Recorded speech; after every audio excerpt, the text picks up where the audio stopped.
Hello, this is Rudy Giuliani, and I'm back again with another episode of Rudy's Common Sense. Today, we are going to talk about, is there a pattern in the massive failures of the Biden administration? And if we can detect a pattern, how can we fix it and reverse it? Either encourage him to do it, or when Republicans have a chance to have something to say about things in 22 and 24, what can they do? Let's talk about the fact that the Biden administration has been in office now for, less than 1 year. But when Congress goes out and we have the holidays and they come back on January 1st, it's essentially, a year, and a new Congress will start.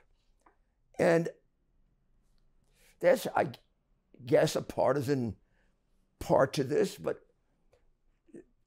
do you agree with me, either wholly or in part, that this has been an exceptional year of failure? It's hard to come up with something that he did that worked. Yet, one might say the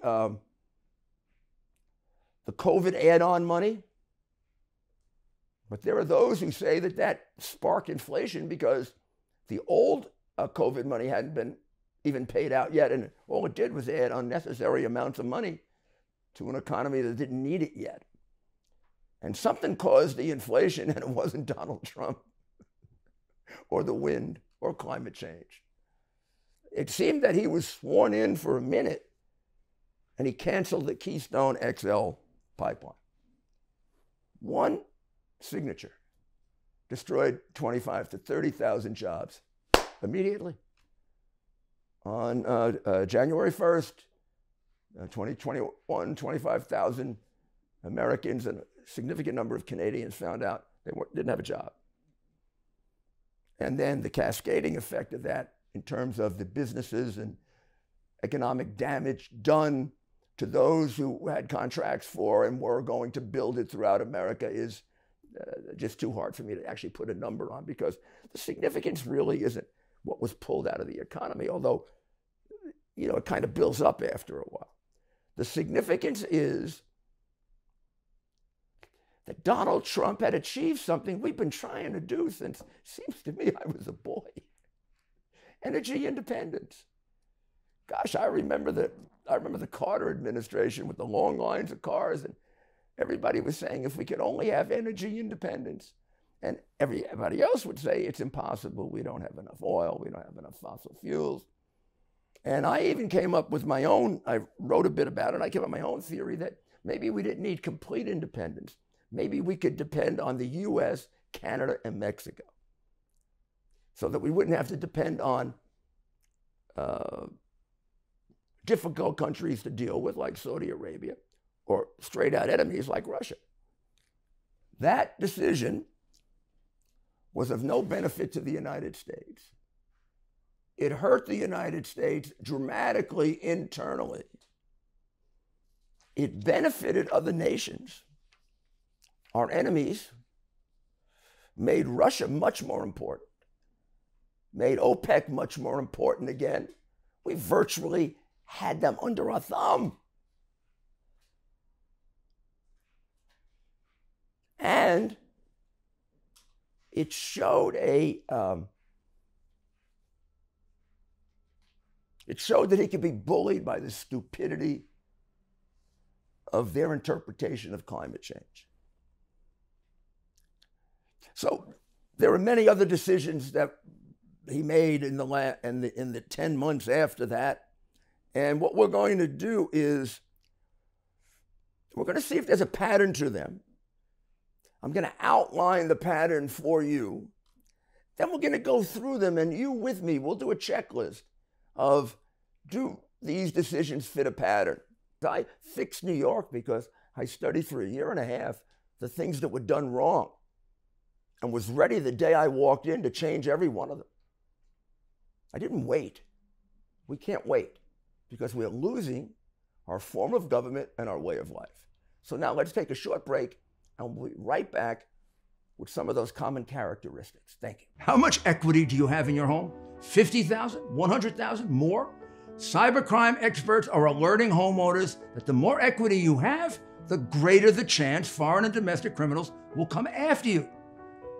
Title theft is one of the fastest growing crimes. Home Title Lock, America's leader in home title protection, is alerting homeowners they could already be a victim and not know it. Here's how it goes down. First, cyber thieves search hundreds of public databases for high equity homes. Next, they pull your home's title that's online. They forge your signature stating you sold your home, and they take out loans using your equity. You're not covered by insurance, your bank, or common identity theft programs. Protect your most valuable asset. Register your address now to see if you're already a victim and receive a complete title history of your home, a $100 value free. Go to HomeTitleLock.com. That's HomeTitleLock.com. Welcome back. And as I said, what we're going to try to do now, we're going to try to isolate. We only gave one example so far, and that's the XL pipeline and the canceling of it. That his decisions, or his administration's decisions, because we frankly don't know how much he decides and how much they decide, seem to have some, if not all, of these characteristics. Strangely, for a president of the United States, they often seem to bring no benefit to the United States. Well, that's probably part of his aggressive wanting to turn around, put America first. I know it's kind of crazy, but I think you can see that in a lot of his decisions. And we're going to show that because we're going to select a couple to illustrate this. Many of his decisions, particularly those that are foreign policy oriented or internationally oriented in terms of the economy, bring benefit to others. Oh, it could be to friendly nations. It could be to organizations that one might regard as friendly, others might not, like the EU. I wouldn't say the EU is unfriendly, but they almost seem to have a totally different philosophy than we do. But they often bring great benefits to others. And then, of course, they're very shocking when they bring great benefits to enemies. Many of his decisions are damaging to national security. So, I mean, the Keystone Pipeline, right? No benefit to the U.S., a detriment. We lost jobs, we lost money, we lost energy independence. Benefit to others? Russia? Russia made them much more of a monopoly on oil. Saudi Arabia, that likes to rape us in terms of cost of oil. So let's say benefit to others, enemies, friends, damaging to national security. You betcha. A country that's energy independent's got a great deal of security. A country that isn't has very little security. Damaging to economy. Wow. You have any idea what screwing around with the cost of energy does to inflation? It's the single biggest driver of our economy because we all need it, we all pay for it, and right down to the poorest person on the planet, we pay for it. We don't even realize it. We realize it mostly those of us who are lower middle class, upper middle class, anybody but the poorest of the poor who doesn't have a car or relies on transportation. We all realize it. And we only come to realize it when it becomes a disaster, as it is becoming now. This was the beginning of that damage. You want to know why we have inflation out of control? You go back to the Keystone Pipeline. The fifth thing that it does, it follows the Marxist playbook. What am I talking about? I'm talking about the plans laid out in books like Marx, Engels, Lenin, Mao, about how you take over a country and make it a socialist/communist country. And one of the things that you do is you do everything you can to destroy its economy. you do everything you can to benefit its enemies, to take away its own benefits, and to put its national security in jeopardy. And finally, and this is the most absurd of all, put all the politics aside, put all the Marxism aside, all the economic theories aside. Some of these decisions just lack common sense. They're stupid. So let's look now at another situation so we flesh it out a little bit more. Let's look at racism, how the Biden administration uses racism. Well, it uses racism anytime it can to attack anyone or any position that's contrary to theirs. They can find a way to make almost anything racist, accuse the person of it, and then personally insult the person for being a racist. Very often these can't be resolved, but we just saw one get resolved definitively, and that was the whole Jussie Smollett situation, which was blamed on the racism of the Trump supporters, and to some extent the racism of Donald Trump. Well, a jury of mixed race, if that's important, with a fair trial determined, was obvious to any fair observer that Jussie Smollett lied in order to create a false racial incident. This is something that the vice president described as, it was like a lynching. This was something that was condemned by the president. Left-wing TV hosts went on and on and on. And it turns out they're all wrong.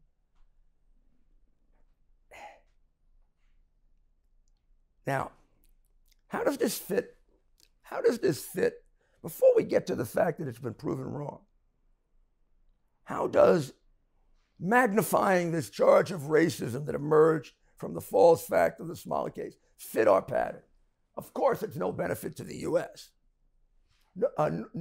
Is it a benefit to our enemies? Of course it is. If our enemies can paint us as a racist country, they can begin to create doubts about our leadership. They can continue to create divisions for us with countries that might consider that important. Is it damaging to national security? Of course it is. It can create desires for alliances with others. Is it damaging to the economy? You're darn right it is. And one of the reasons I think China has concentrated so much on racism is it's consistent with the period of time where they're trying to develop Africa. I've met with African presidents who tell me that China spent 10 years courting them, and that many of them made a terrible mistake of taking money from China. And they said to me, I would understand it because it's like taking money from the mafia. If you take money from America, you just owe it to them. If you take money from China, you give them your business. And, of course, your technology. Does it follow the Marxist playbook? It's right in the Marxist playbook to use racism as a dividing issue. And not only that, it's been updated by more contemporary Marxists as a good substitute for class, as a way to divide people so we can create communism. That's what the critical race theory is all about. And does it lack common sense? Is it stupid? Of course it's stupid. How could a country that elected a black president twice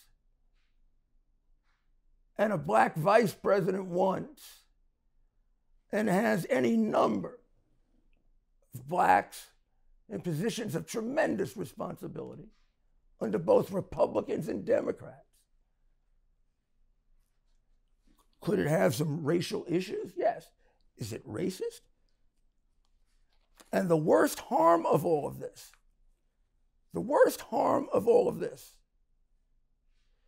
is Biden, who puts the cap on it. That does astounding damage to the United States. He says, the United States is systemically racist. That means the United States is an evil country. The president is attacking his own country. And that then is dynamite. That's dynamite. Of course, it's no benefit to the U.S. Of course, it's a benefit to our enemies. Does it damage our national security? First meeting that Blinken and his deputy went to with the Chinese, they repeated that back to him. You don't think that's part of their propaganda to every country they're trying to turn against us? Do you think it's part of their propaganda to not do business with us? Does it follow the Marxist playbook? And you just sit back for one moment. We'll take a break right now, because I want you to think about the fact. Not does America have racial problems, or not did America have significant racial problems, but is there any country that did more or sacrificed more to overcome its racial problems? How many hundreds of thousands of white men lost their lives liberating black men? Who passed the Civil Rights Bill? Lyndon Johnson couldn't get it passed by prejudiced Ku Klux Klan Democrats who were Biden's friends. Everett McKinley Dirksen, the minority leader of the Senate, had to get in the Republican votes. This isn't a racist country. It's a country that's had a problem of racism. It's a country that should be aware of that. We never want to return to it, like we never want to return to the Holocaust. But then we should also be justly proud of the efforts we made in changing it more effectively than just about any place else. So think about that for a bit. And when we come back, we'll go into some of the others that, even though they're very different issues, strangely fit this same pattern. I accomplished a lot in 2020 exposing the truth, establishing the relationship with you, working tirelessly for America. And I came to know the work and value of the people at American Hartford Gold. You see, you buy gold not only for what you know, but you buy gold for what you don't know. American Hartford Gold is the company you can trust when it comes to buying gold. They sell physical gold and silver delivered right to your door or inside of your IRA. In the precious metals industry, they are the highest rated firm in our country with an A+ from the Better Business Bureau and thousands of satisfied clients. Give them a call and tell them Rudy sent you. And be sure to ask them what I bought. And if you call them right now, they will give you up to $1,500 of free silver on your first order. Folks, these are uncertain times. The one thing you can count on to protect what you have worked so hard for is physical gold and silver. So don't wait. Call them now. Call 833-GOLD-777. That's 833-GOLD-777. Or text Rudy to 65532. Again, that's 833-GOLD-777. Or text Rudy to 65532. So, we've taken now two examples of terrible decisions by the Biden administration. Let's look at the common sense one, this stupid one. And it's easy to say it. Let me give an example. You're in the White House the day that they're deciding on how to do the Afghan withdrawal. Don't even assume you're for it or against it. I've been in the White House, worked for President Reagan, was the personal attorney for Donald Trump. And unless the decision is contrary to your conscience, when the president makes a decision, you then all try to implement it the best you can. This is, of course, what I expected of my people as the mayor. So he made the decision, we're going to withdraw. Now it's over whether we should or we shouldn't. The generals were against it, whatever. I think this Afghanistan decision may illustrate this more than 500 words or 1,000 words. So you're sitting there and somebody suggests, or the president suggests, okay, we want to withdraw. Let's take the troops out and then we'll take out the civilians. Isn't there anybody in that room that says, Mr. President, gosh, that doesn't seem to make sense to me. The country has how many terrorist groups? Well, 5 that we know of and about 20 others that we don't. And right now, we've been getting intelligence, faulty though it is, that they're very active. And they have been active since you announced the withdrawal, which also was kind of stupid to do so far in advance. And they've been taking over cities and killing people and raping women. So if I get this right, Mr. President, you're going to take our troops out and you're going to leave the civilians, including Americans and those who heroically helped Americans, to the tender mercies of conflicting terrorist murderers.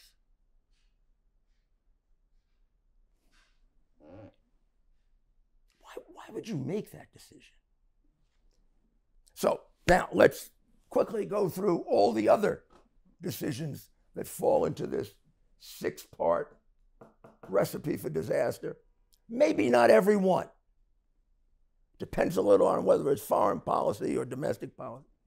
We've already analyzed it, canceling the XL pipeline.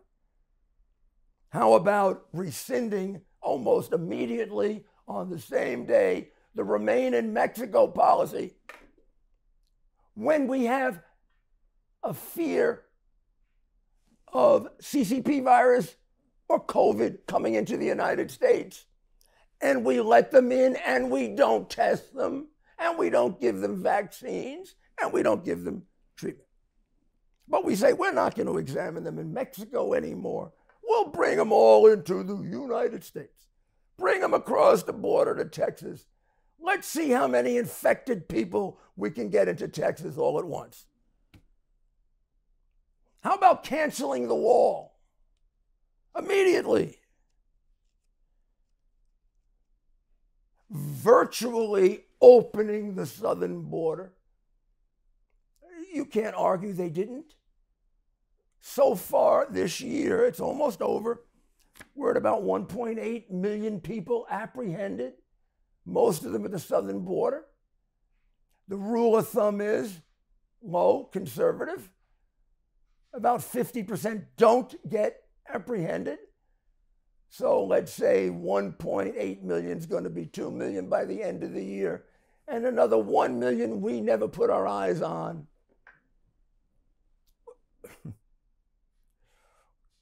What are they bringing in? We don't know. We don't vet them. The cartels do. They bring in CCP virus. They bring in other viruses. They bring in variants of those viruses. They bring in fentanyl in record amounts. We've never had more deaths of Americans from fentanyl until Biden became president. And his incompetence is killing more Americans than any American president in a 1-year period. Fentanyl comes from China to the Mexican cartels, to the streets of Chicago, to the suburbs of Long Island, to East LA, and believe it or not, to North Dakota and Montana, and you make a mistake with it and you're dead. I don't know if it's a money-making thing on the part of the Chinese or it's part of their overall desire to kill us and to destabilize our economy as they did with CCP virus. So we virtually have no southern border. And that doesn't mean that just Mexican comes in. That means everybody comes in. Every terrorist that wants a way into this country. How does that help the United States? This is all combined with, he passes legislation to give citizenship to illegals. He attempts to pass and passes some legislation to give economic benefits to illegals. He's trying to give even greater economic benefits to illegals. New York City just passed a law letting illegals vote. We're basically saying, come in, untested, unvetted, bring us your fentanyl, bring us your CCP virus, bring us the variants that surprised Biden.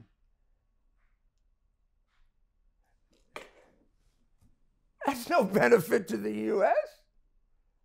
Does it benefit our enemies? You're damn right it does. It makes them billionaires, and it helps them destabilize our country. Is it damaging to our national security not having a border? Does it damage our economy?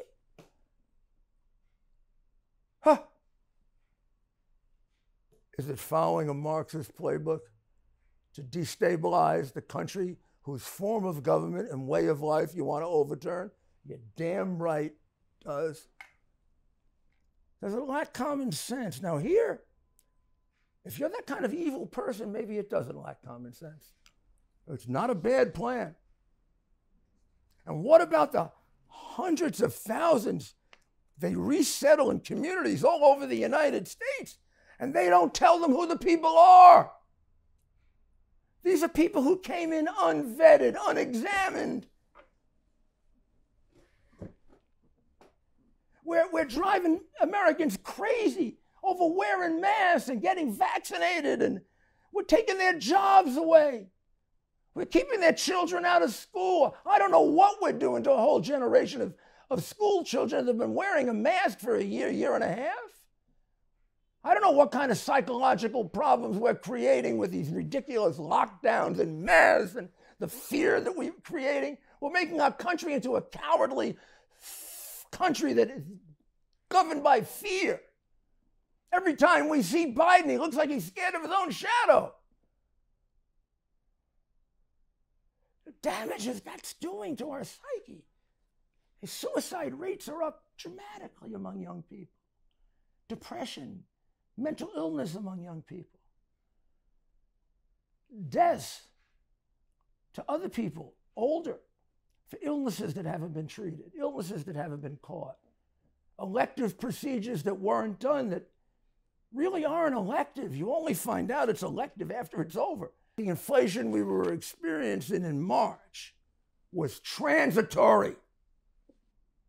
Meanwhile, he was doing every single thing that Samuelson's Economics 101 textbook would tell you creates inflation by overstimulating an already overstimulated economy with excessively low interest rates, if any interest rates at all. Now, I know, please believe me, that he is stupid. He probably cheated his way through Economics 101. But he's got smart people around him. Why do they let him do that? Why? What's going on here? Now, I want you to go at some point read a few of the Marx books. I'll put them out for you about how to turn a country from a liberal democracy or a monarchy to a communist country. Inflation, very important. Every country that flipped, and this is true of Cuba, this is true of Russia, this is true of China, was experiencing unbelievable inflation. The reason is that inflation is a tax on everybody. Nobody escapes inflation. The poor guy who only makes $1,000 a month, all of a sudden is only making $800 a month. Because that's all he can buy, $800 worth of things. He doesn't know why it's happening to him, but it's happening to him. Here's one that I don't know how you explain this. I don't know how you explain removing the objections to the Russian pipeline. The second phase of it is going into Germany, which we objected to and had tremendous support from the Eastern European countries. And Trump kept that on hold for a considerable period of time. Biden lifted the objection. No warning, no discussion, no debate, no calling in bipartisan members of Congress and saying, should I do this, shouldn't I do this? What is he, a dictator? And he says, well, you can have the pipeline. He doesn't ask for anything in return. Now, I'm not sure he should have done it for anything in return. But can you imagine the impression on Putin when he gets the call and he says, yeah, go ahead with the pipeline? He's got to be saying, I heard this guy was stupid, but I never realized he was this dumb. Oh, and you know, he should be doing this for China. They gave him 20 or 30 million. We only gave him 3 or 4. Wow, if you can get a pipeline out of him for that. I mean, is this, Putin's got to be thinking, is this because he's stupid and he's surrounded by a lot of pro-lefties who want us to become a socialist communist country? Or is he bought and paid for? Now, how about the failure to be even minimally transparent? What does that mean? That means from the day he's gone into, he doesn't answer any questions. Come on. He doesn't have any press conferences. He went the longest of any president without having a press conference. He still doesn't really have a press conference. The little stupid press conferences he has, he comes out, he has a piece of paper in front of him, and he says, I've been instructed to call on Nora O'Donnell. Nora? Then he does 2, 3 more. Then he says, if I go any further now, they'll be very mad at me. And he walks out. Now, if this were any other time, and if we had a press that had the slightest bit of integrity, here's the first question that would be asked. The minute he says, I have this list here of people to call on, and here it is, and I'm going to follow it. Mr. President, who gave you the list? How about, I've been instructed to close the conference. Mr. President, who instructed you to close the conference? I may be wrong because I tried to go back. You can't see all that. I haven't heard that. Even from my hero, Steve Doocy. Steve, would you ask him, who are these people who instruct him? Because they may be the people running our country. They may be the people who are making the stupid decisions. They may be the people who are Marxists. They may be the people who are Marxists and therefore want to hurt our national security, damage our economy, and benefit China and Russia. I guess there's one we could have done that would have told the whole story, and it will go down in history as maybe one of our darkest hours. And as soon as we take a break, we will come back and we will take you right through it and then give you our conclusion. Not long ago, Mike Lindell, the inventor of MyPillow, and his team fit me for my very own MyPillow. They also introduced me to their wide assortment of other incredible products, like their mattress topper, their sheets, towels, slippers, and more. Sleep is incredibly important to me, and I can assume for all of you. It's time you give MyPillow a try and see for yourself. Listeners have helped build MyPillow into the incredible company it is today, and Mike Lindell wants to give back to all of you. You can get great discounts on MyPillow products by going to mypillow.com right now and seeing each of the specially priced items, including those in the radio listener special square. You're going to see rotational offers up to 66% off on products like their pillows, mattress topper, Giza sheets, but also new products like their slippers, weighted blankets, robes, and waffle blankets. All MyPillow products come with a 60-day money-back guarantee. Enter promo code RUDY for these great specials. That's mypillow.com and use the promo code RUDY. Welcome back to Rudy's Common Sense. And as I said, we're now going to get to, I would imagine the one that will live in history the most, and live in history with really a very, very, very dark day in American policy, American loyalty, American decency. And I'm talking about the end of a situation that is fraught with mistake after mistake, costing lives. And I'm talking about leaving the people behind in Afghanistan and lying about it. If you expect, particularly with a volunteer army, young men and women to volunteer, to be the special ones who put their lives on the line so that you and I can stay home this Christmas and celebrate it with our family with a reasonable degree of security, you have to expect to support them. There are certain things that are basic. They should know that if, God forbid, anything happens to them, their families will be cared for by a grateful nation. They should know that if they get into difficulties, that we will go to the ends of the earth to rescue them. In a Democrat administration, that is not true. I don't care how you want to fictionalize Benghazi, but we just let them get killed. We didn't do what we could do, either before with all the warnings or at the time when we could have dispatched everything. I'm not saying that would have worked, actually, but we sure didn't make our best effort because we didn't want to emphasize it for political reasons. Well, Afghanistan would qualify Joe Biden for one of the worst presidents in American history. He promised that he would leave no American behind. There are still Americans there. And they're not getting out. Well, let's go back to the beginning of this. Biden and Trump disagreed on most things. They agreed on few things.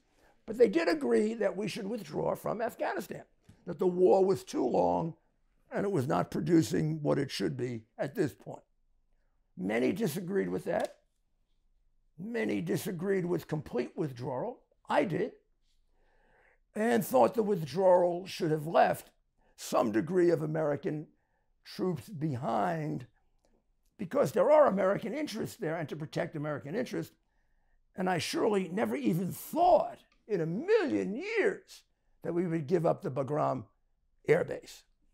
Remember, the Bagram Air Base, which we've talked about a lot on this podcast and shown you the map of, which we'll show you again, is 400 miles from China and 500 miles from Iran and not too much further from Russia.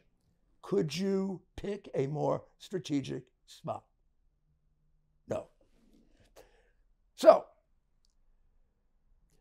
Trump agreed to withdraw, set a date, and set terms and conditions, which had to do with bolstering the army and making sure that there was an infrastructure in place that would, if not totally prevent, hold off for some period of time the ability of the Taliban and their allied and enemy terrorist groups from taking over the country. Biden changed the date. Biden said in his defense, oh, Trump planned this, I couldn't change it. lie number one. He did change it. He changed it to September 11 because he wanted to give a speech on September 11 that America's longest war was over. Once again, showing you how stupid he is, because the people who wanted that war were the people who lost loved ones on September 11, all of which emanated from Afghanistan. And now he was going to put Afghanistan in exactly the position they were in when they came to my city and killed our innocent people. He also didn't live up to the terms. He didn't care if Afghanistan made any of the changes or not. He didn't bother to look. He ignored the intelligence that the Taliban had become very strong and were taking city after city and seemed to have increased their potency. When it came down to making the decision, he overruled his generals. And he lied about that to the American people. Oh, we haven't even gotten to the real disgraces yet. And then he made the decision, which, I don't know, it might qualify as the dumbest decision ever made by an American president and administration. He decided to take out the troops before the civilians without having the foggiest idea how many civilians were there. I have to imagine, and if not, then we are in serious difficulties, that when he made the decision to take out the troops before the civilians, somebody objected. This isn't, right now, we're not getting into any of this political stuff, Marxism or that. We're just getting into here we are dealing with plain common sense. We withdrew from the Bagram Air Base before the civilians were taken out. First of all, that was outrageous. That would have been a perfect place to control the flights so that our brave Americans and hundreds of Afghans who helped us wouldn't have been slaughtered. The slaughter happening really because of Biden's administration's incompetence. He had those people killed. But go beyond everything now. Go beyond Afghanistan. We're finishing Afghanistan. We've had enough. No more Afghanistan. Too long a war. Da, da, da, da. Oh, but wait a second. Let's look at the map here. Wow. We got an air base 400 miles from China. See, I know in my mind it would have kind of like reminded me, I'm, Joe's age, 1 year younger or 2 years younger, but all my brain cells are working. I would have thought of just think of how much Khrushchev wanted that. How much Khrushchev wanted those bombs 90 miles from Miami. And just think of the protection those two big oceans, the Atlantic and the Pacific, have given us all these years. And think of the dangerous position Israel is in with Iron Dome, which we gave to them, and I've seen operate, because you've got about 5 minutes to make a decision. So proximity is an enormous strategic advantage in the kind of warfare. And we're even in a situation, if we know what we're doing, and I don't know if we do, that the Chinese are getting an advantage on us in developing aircraft that can fly further from the shore into the ocean to reach our aircraft carriers and bomb them. And our Navy planes are limited in the distance they can fly and might not be able to reach the places they have to bomb, which means until we develop those planes, we have to rely on land-based planes, which means from an airport like Bagram.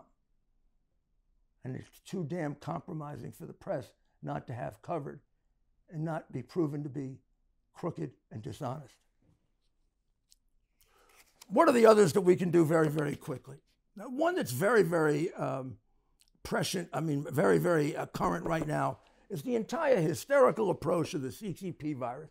This deserves treatment all on its own. And what I intend to do in the new year is a panel discussion with people who really know what they're talking about.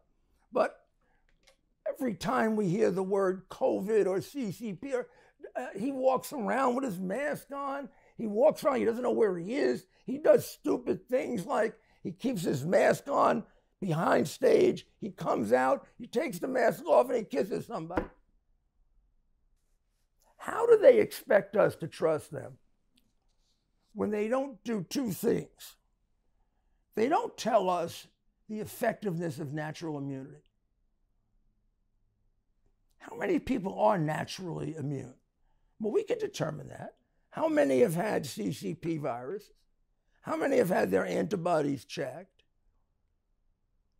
We do know from studies outside the United States that don't have some of the corrupt pharmaceutical companies that we have, that natural immunity is anywhere from 16 to 30 times more effective than any of the vaccines.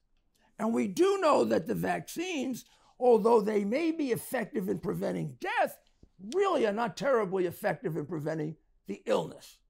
The number of people who are naturally immune, and why do they have to take vaccines? Could it be the money? Could it be if you left 40 to 80 million people off the hook? It'd be a real blow to the guys and the companies that are becoming monstrously rich. Could money have affected Fauci, like Robert F. Kennedy Jr. says in his book about Fauci, that the Democrats don't want you to read? It's Christmas time, it's New Year's. I don't want to be the harbinger of doom and gloom, but we're probably in a more dangerous position than we've ever been, because we have two very, very smart, cunning, and amoral enemies. And then we have two that have elements of insanity: Iran and, to a lesser extent, North Korea. And we have a president who makes decisions that don't benefit the U.S., benefit our enemies, damage national security, damage our economy, seem to follow a Marxist playbook, and most often lack common sense. We've got to do everything we can in the next year to control those decisions. We've got to do everything we can to get this message to the American people so we get control to the extent that we can over him in 2022. And we sure as hell have got to get him out of office with a president who does just the opposite. It's simple how to fix it. When I took over for David Dinkins, they said, "How are you going to fix it?" I said, do everything totally different than the Democrats have done for 30 years, and it'll all change. And it did. And the same thing that should be done in Chicago right now. And I never even mentioned the crime problem that he's ignoring. That is an epidemic in this country. But there'll be time for that. And we'll be back with you later this week with a very different kind of presentation, which will be about the importance of the birth of Jesus Christ. Thank you very much. Pray for this country. Also say a prayer of thanksgiving that you are in America. And always end by saying, God bless America.